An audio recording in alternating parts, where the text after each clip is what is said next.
शांति।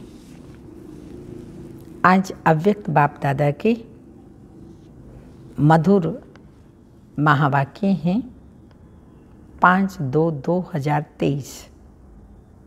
Revise हैं 9/12/93। आज की मुरली की हेडिंग है एकाग्रता की शक्ति से दृढ़ता द्वारा सहज सफलता की प्राप्ति। एकाग्रता की शक्ति से दृढ़ता द्वारा सहज सफलता की प्राप्ति। आज ब्राह्मण संसार के रचता अपने चारों ओर के ब्राह्मण परिवार को देख हर्षित हो रहे हैं। ये छोटा सा न्यारा और अति प्यारा अलौकिक ब्राह्मण संसार है। सारे ड्रामा में अति श्रेष्ठ संसार है, क्योंकि ब्राह्मण संसार की हर गतिविधि न्यारी है और विशेष है।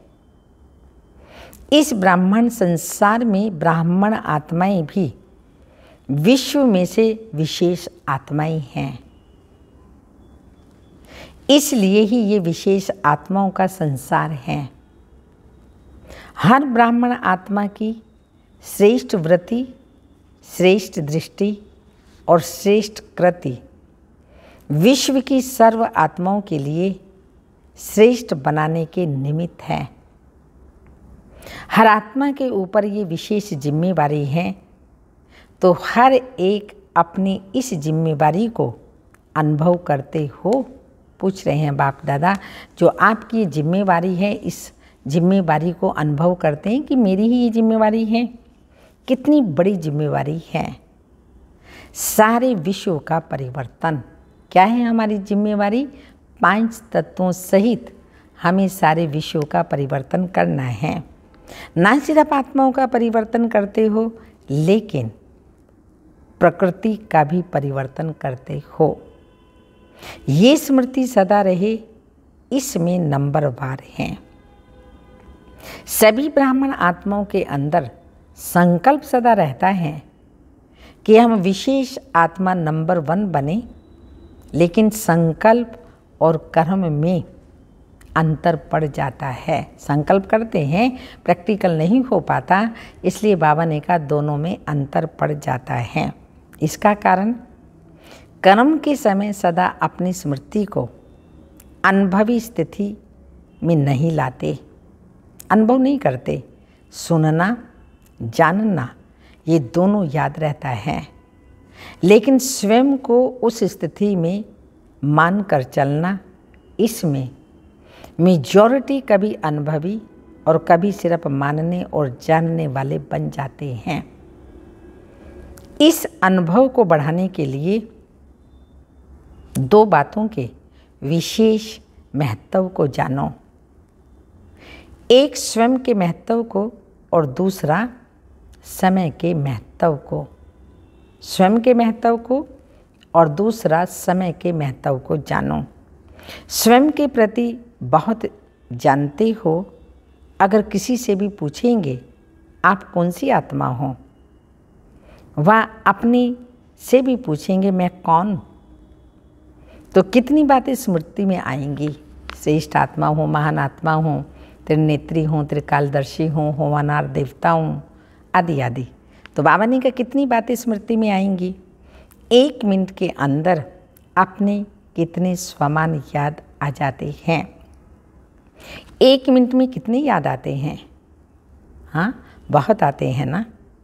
कितनी लंबी लिस्ट है स्वयं के महत्व की। तो जानने में तो बहुत होशियार होना, सभी होशियार होना, फिर अनुभव करने में अंतर क्यों पड़ जाता है? क्योंकि समय पर उस स्थिति की सीट पर सेट नहीं होते हो। अगर सीट पर सेट हैं तो कोई भी, चाहे कमज़ोर संस्कार, चाहे कोई आत्माएं, चाहे प्रकृति, चाहे किसी भी प्रकार की रॉयल माया अपसेट नहीं कर सकती। तो जैसे शरीर के रूप में भी बहुत आत्माओं को एक सीट पर व स्थान पर एकाग्र होकर बैठने का अभ्यास नहीं होता तो वो क्या करेगा? हिलता रहेगा ना। ऐसे मन और बुद्धि को किसी भी अनुभव के सीट पर सेट होना नहीं आता तो अभी अभी सेट होगा, अभी अभी अपसेट। शरीर को बिठाने के लिए स्थूल स्थान होता है और मन बुद्धि को बिठाने के लिए श्रेष्ठ स्थितियों का स्थान है। तो बाप दादा बच्चों का यह खेल देखते रहते हैं। अभी अभी अच्छी स्थिति के अनुभव में स्थित होते हैं और अभी अभी अपनी स्थिति से हलचल में आ जाते हैं। जैसे छोटे बच्चे चंचल होते हैं ना, तो एक स्थान पर ज़्यादा समय टिक नहीं सकते। तो कई बच्चे यह बचपन के खेल बहुत करते हैं। अभी अभी देखेंगे बहुत एकाग्र और अभी अभी एकाग्रता की बजाय भिन्न भिन्न स्थितियों में भटकते रहेंगे। तो इस समय विशेष अटेंशन चाहिए। मन और बुद्धि सदा एकाग्र रहे। विशेष अटेंशन देना है कि हमारी मन और बुद्धि सदा एकाग्र रहे। एकाग्रता की शक्ति सहज निर्विघ्न बना देती है। मेहनत करने की भी आवश्यकता नहीं है। एकाग्रता की शक्ति स्वतः एक बाप दूसरा न कोई, ये अनुभूति सदा कराती है। एक बाप दूसरा न कोई, ये एकाग्रता की शक्ति अनुभव कराती है। एकाग्रता की शक्ति सहज एक रस स्थिति बनाती है। एकाग्रता की शक्ति सदा सर्व प्रति एक ही कल्याण की वृत्ति सहज बनाती है। एकाग्रता की शक्ति सर्व प्रति भाई भाई की दृष्टि स्वतः बना देती है। एकाग्रता की शक्ति हर आत्मा के संबंध में स्नेह, सम्मान, स्वमान के कर्म सहज अनुभव कराती है। तो अभी क्या करना है? एकाग्रता की शक्ति कितने फायदे कराती है? तो बाप दादा पूछते हैं अभी क्या करना है, क्या टेंशन देना है? एकाग्रता। स्थित होते हो, अनुभव भी करते हो, लेकिन एकाग्र अनुभवी नहीं होते। कभी श्रेष्ठ अनुभव में, कभी मध्यम, कभी साधारण, तीनों में चक्र लगाते रहते हो। इतना समर्थ बनो जो मन बुद्धि सदा आपके ऑर्डर अनुसार चले। स्वप्न भी सेकंड मात्र भी हलचल में नहीं आए। मन मालिक को परवश नहीं बनाए। मन मालिक हैं तो किसी के भी कोई भी इंद्रिय के परवश ना बनाए। परवश आत्मा की निशानी। उस आत्मा को उतना समय सुख, चैन, आनंद की अनुभूति चाहते हुए भी नहीं होगी। ब्राह्मण आत्मा कभी किसी के परवश नहीं हो सकती। अपने कमजोर स्वभाव संस्कार के वश भी नहीं। वास्तव में स्वभाव शब्द का अर्थ है स्व का भाव। स्व माना में आत्मा, तो स्व का भाव। स्व का भाव तो अच्छा होता है, खराब नहीं होता। स्व कहने से क्या याद आता है? आत्मिक स्वरूप याद आता है ना। मैं आत्मा हूँ, स्व अर्थात मैं आत्मा, तो आत्मिक स्वरूप याद आता है ना। तो स्व भाव अर्थात स्व प्रति व सर्व प्रति आत्मिक भाव हो। जब भी कमजोरी वश सोचते हो कि मेरा स्वभाव, मेरा संस्कार ही ऐसा है, क्या करूं, है ही ऐसा, आदि आदि, ये कौन सी आत्मा बोलती है? ये शब्द व संकल्प परवश आत्मा के हैं। तो जब भी यह संकल्प आए कि स्वभाव ऐसा है, तो श्रेष्ठ अर्थ में टिक जाओ। संस्कार सामने आए कि मेरा संस्कार, आदि आदि, तो सोचो क्या मुझ विशेष आत्मा के ये संस्कार हैं? अगर नेगेटिव संस्कार हैं हाँ, कंट्रोल के संस्कार नहीं, परवश के संस्कार हैं। तो सोचो ये मेरे संस्कार हैं, मैं माना आत्मा, जिसको मेरा संस्कार कह रहे हो, मेरा कहते हो, तो कमज़ोर संस्कार भी मेरेपन के कारण छोड़ते नहीं हैं, क्योंकि यह नियम है, जहाँ मेरापन होता है वहाँ अपनापन होता है, और जहाँ अपनापन होता है वहाँ अधिकार होता है। तो कमज़ोर संस्कार को मेरा बना लिया तो वो अपना अधिकार छोड़ते नहीं हैं। इसलिए परवश होकर बाप के आगे अर्जी डालते रहते हैं कि छुड़ाओ छुड़ाओ। संस्कार शब्द कहते याद करो, अनादि संस्कार, आदि संस्कार ही मेरा संस्कार है। ये माया के संस्कार मध्य के हैं, पर आदि संस्कार, अनादि संस्कार ये मेरे हैं। ये माया के संस्कार हैं, मेरे नहीं। तो एकाग्रता की शक्ति से परवश स्थिति को परिवर्तन कर मालिकपन की स्थिति की सीट पर सेट हो जाओ। योग में भी बैठते तो सभी रुचि से हैं, लेकिन जितना समय जिस स्थिति में स्थित होना चाहते हैं उतना समय एकाग्र स्थिति रहे, उसकी आवश्यकता है। तो क्या करना है, किस बात को अंडरलाइन करना है?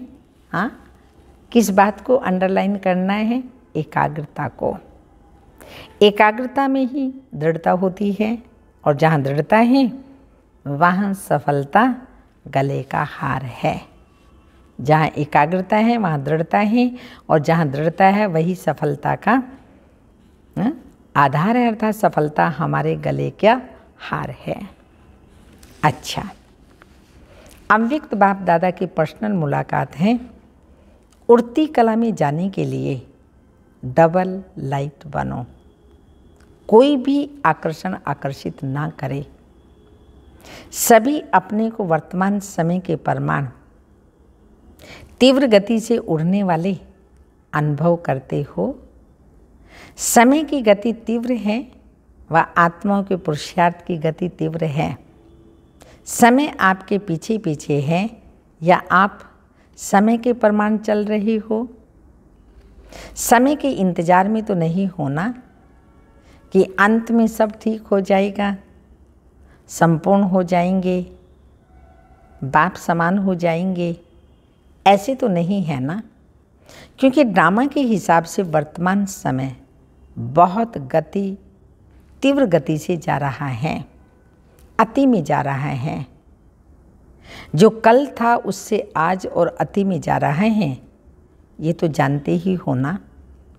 जैसे समय अति में जा रहा है, ऐसे आप श्रेष्ठ आत्माएं भी पुरुषार्थ में अति तीव्र अर्थात फास्ट गति में जा रही हो, कि कभी ढीले कभी तेज। ऐसे नहीं कि नीचे आकर फिर ऊपर जाओ। नीचे ऊपर होने वाले की गति कभी भी एक रस फास्ट नहीं हो सकती। तो सदा सर्व बातों में श्रेष्ठ व तीव्र गति से उड़ने वाले हो। वैसे गायन है चढ़ती कला सर्व का भला, लेकिन अभी क्या कहेंगे?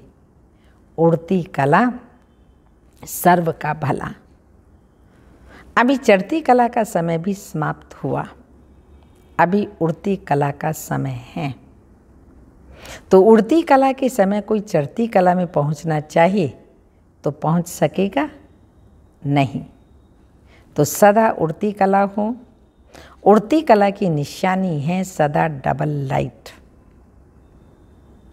उड़ती कला की निशानी है सदा डबल लाइट। डबल लाइट नहीं तो उड़ती कला हो नहीं सकती। थोड़ा भी बोझ नीचे ले आता है। जैसे प्लेन में जाते हैं, उड़ते हैं, तो अगर मशीनरी में या पेट्रोल में जरा भी कचरा आ गया तो क्या हालत होती है? उड़ती कला से गिरती कला में आ जाते हैं। तो यहाँ भी अगर किसी भी प्रकार का बोझ है, चाहे अपने संस्कारों का, चाहे वायुमंडल का, चाहे किसी आत्मा के संबंध संपर्क का, कोई भी बोझ है तो उड़ती कला से हलचल में ले आता है। कहेंगे वैसे तो मैं ठीक हूँ, लेकिन ये कारण है ना, इसलिए ये संस्कार का, व्यक्ति का, वायुमंडल का बंधन है। लेकिन कारण कैसा भी हो, क्या भी हो, तीव्र पुरुषार्थी सभी बातों को ऐसे क्रॉस करते हैं जैसे कुछ है ही नहीं। मेहनत नहीं, मनोरंजन अनुभव करेंगे। तो ऐसी स्थिति को कहा जाता है उड़ती कला। तो उड़ती कला है या कभी कभी नीचे आने का, चक्कर लगाने का दिल हो जाता है। कहीं भी लगाव नहीं हो, जरा भी कोई आकर्षित नहीं करे। रॉकेट भी तब उड़ सकता है जब धरती की आकर्षण से परे हो जाए, नहीं तो ऊपर उड़ नहीं सकता है। ना चाहते भी नीचे आ जाएगा तो कोई भी आकर्षण ऊपर नहीं ले जा सकती। संपूर्ण नहीं बनने देगी तो चेक करो, संकल्प में भी कोई आकर्षित नहीं करे, सिवाय बाप के और कोई आकर्षण नहीं हो। पांडव क्या समझते हैं? ऐसे तीव्र पुरुषार्थी बनो, बनना तो है ही ना। कितने बार ऐसे बने हो? अनेकों बार, 5000 वर्ष में फिर तो अनेकों बार बने हैं। आप ही बने हो या दूसरे कोई बने हैं? आप ही बने हो ना। तो नंबर वार में तो नहीं आना है ना, नंबर 1 में आना है। माताएं क्या करेंगी? नंबर 1 या नंबर वार भी चलेगा, 108 नंबर भी चलेगा। 108 नंबर बनेंगे कि पहला नंबर बनेंगे। अगर बाप के बने हैं, अधिकारी बने हैं, तो पूरा वर्षा लेना है या थोड़ा कम, फिर तो नंबर 1 बनेंगे ना। दाता फूल दे रहा है और लेने वाला कम ले तो क्या कहेंगे? इसलिए नंबर 1 बनना है। नंबर 1 चाहे एक ही हो, लेकिन नंबर डिवीज़न तो बहुत है ना। तो सेकंड में नहीं आना, लेना है तो पूरा लेना है। अधूरा लेने वाले तो पीछे पीछे बहुत आएंगे, लेकिन आपको पूरा लेना है। सभी पूरा लेंगे। पूरा लेने वाले हो या थोड़े में राजी होने वाले हो। जब खुला भंडार है और अखुट है तो कम क्यों लें? बेहद है ना। हद हो कि 8000 इसको मिलना है, 10,000 इसको मिलना है, तो कहेंगे भाग्य में इतना ही है। लेकिन बाप का तो खुला भंडार है, अखुट है, जितना लेना चाहें ले सकते हैं। फिर भी अखुट, फिर भी अखुट है। अखुट खजाने के मालिक हो, बालक सो मालिक हो, तो सभी सदा खुश रहने वाले हो। खुश रहने वाले हो ना, कि थोड़ा थोड़ा कभी दुख की लहर आती है। दुख की लहर स्वप्न में भी नहीं आ सकती। संकल्प तो छोड़ो, लेकिन स्वप्न में भी नहीं आ सकती। इसको कहा जाता है नंबर 1। तो क्या कमाल करके दिखाएंगे? सभी नंबर 1 आकर दिखाएंगे ना। वैसे भी दिल्ली को दिल कहते हैं, तो जैसा दिल होगा वैसा शरीर चलेगा। आधार तो दिल होता है ना। दिल है किसकी? दिलाराम की। तो दिल की गद्दी यथार्थ चाहिए ना, नीचे ऊपर नहीं चाहिए। तो नशा है ना कि हम दिलाराम का दिल हैं। तो अभी अपने दिल, अभी अपने श्रेष्ठ संकल्पों से स्वयं को और विश्व को, श्रेष्ठ संकल्प से स्वयं को और विश्व को परिवर्तन करो। संकल्प किया और कर्म हुआ। ऐसे नहीं सोचा तो बहुत था, सोचते तो बहुत हैं, लेकिन होता बहुत कम है। वो तीव्र पुरुषार्थी नहीं। सोचते बहुत है, होता नहीं या कम होता है, तो बाप दादा ने कहा वो तीव्र पुरुषार्थी नहीं। तीव्र पुरुषार्थी अर्थात संकल्प और कर्म समान हो, तब ही बाप समान कहेंगे। खुश हैं और सदा खुश रहेंगे, ये पक्का निश्चय है ना। खुश रहने वाले ही कौन हैं? खुश रहने वाले ही खुश नसीब हैं, ये पक्का है या थोड़ा थोड़ा कच्चा हो जाता है? कच्ची चीज़ अच्छी लगती है क्या? पक्के को पसंद किया जाता है, तो पूरा ही पक्का रहना है। रोज अमृत वेले, पक्का रहने के लिए रोज अमृत वेले यह पाठ पक्का करो, कुछ भी हो जाए, हाँ कुछ भी हो जाए, खुश रहना है, खुश करना है। अच्छा, और कोई खेल नहीं दिखाना, खुश रहना और खुश करना, बस यही, और कोई खेल नहीं दिखाना, यही खेल दिखाना और खेल नहीं करना।